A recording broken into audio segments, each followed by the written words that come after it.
मजदूर ताउन करें। और ये बड़ी आप मुबारक बात है आप सब लोगों को कि आपके इलाके में आपके मोहल्ले में एक अजीमुशान इदारा है जहाँ 50 से 60 बच्चे से तालीम।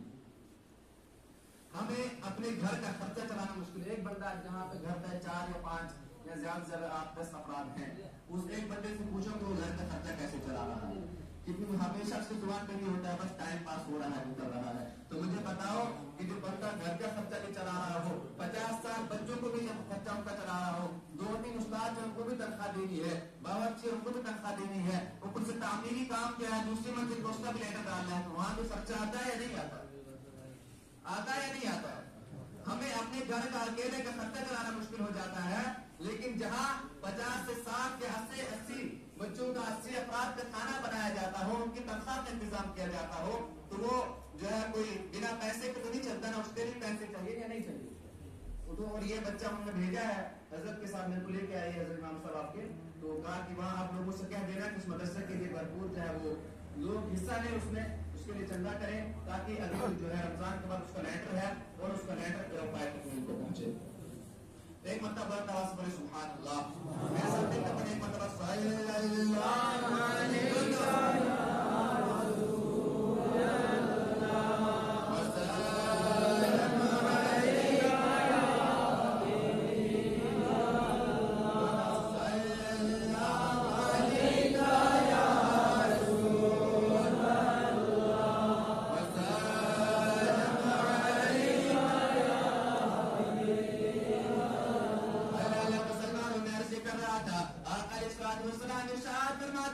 जिस बंदे की सुबह ऐसी हो कि वो अपने वालिदैन का मुती हो फरमाबरदार हो, फरमाया उसके लिए जन्नत के 2 दरवाजे खोल दिए जाते हैं, और अगर उसके वालिदैन में से कोई एक हयात हो कोई एक जिंदा हो उसके लिए जन्नत का एक दरवाजा खोल दिया जाता है।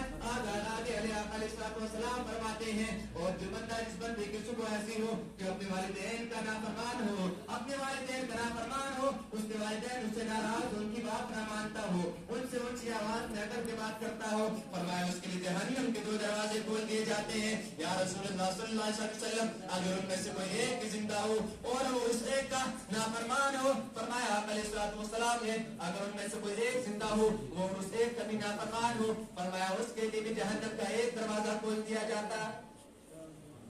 उसके लिए जहन्नम का एक दरवाजा खोल दिया जाता है। आगे इसमें बड़ी मजे की बात बता दूं, एक बंदा खड़ा हो गया, अर्ज किया रसूलुल्लाह हबीबल्लाह सल्लल्लाहु अलैहि वसल्लम अगर वालिदैन जालिम हो जुल्म करते हो तो फिर क्या हुक्म है?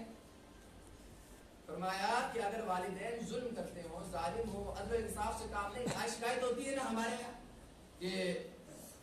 बाप ने फलां भाई के हिस्से में ज्यादा जमीन आ गई, फलां के हिस्से में कम आ गई,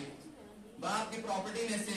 मेरे को कम हिस्सा मिला, फलां भाई को ज्यादा हिस्सा मिला। बस यही बहाना पकड़ के यही बातें पकड़ के हम अपने वालिदैन को इंसाफ सिखा रहे होते हैं, हमको ये बता रहे होते हैं कि तुमने हमारे साथ बड़ा गलत किया है, उनको अदल की तालीम दे रहे होते हैं, हमको ये बताते हैं कि आपने फलां भाई को ज्यादा जमीन देके या उसको रोड के किनारे दी, मुझे थोड़ा रोड से दूर जो जमीन में हिस्से में वहां की आई, ये आपने अच्छा नहीं किया। हम वालिदैन से बता रहे होते हैं, बता रहे होते,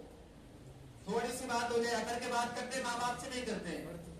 फरमाया एक बंदे ने अर्ज किया रसूलुल्लाह सल्लल्लाहु अलैहि वसल्लम अगर वालिदैन जालिम और जुल्म करते हो तो फिर क्या हुक्म है? आप कसम खुदा के मुसलमानों याद रखो, मैं मिंबर शरीफ से अर्ज कर रहा हूँ, आप अलैहिस्सलाम ने 3 मर्तबा फरमाया कि अगर जालिम हो अगर जालिम हो अगर जालिम हो फिर भी यही हुक्म है।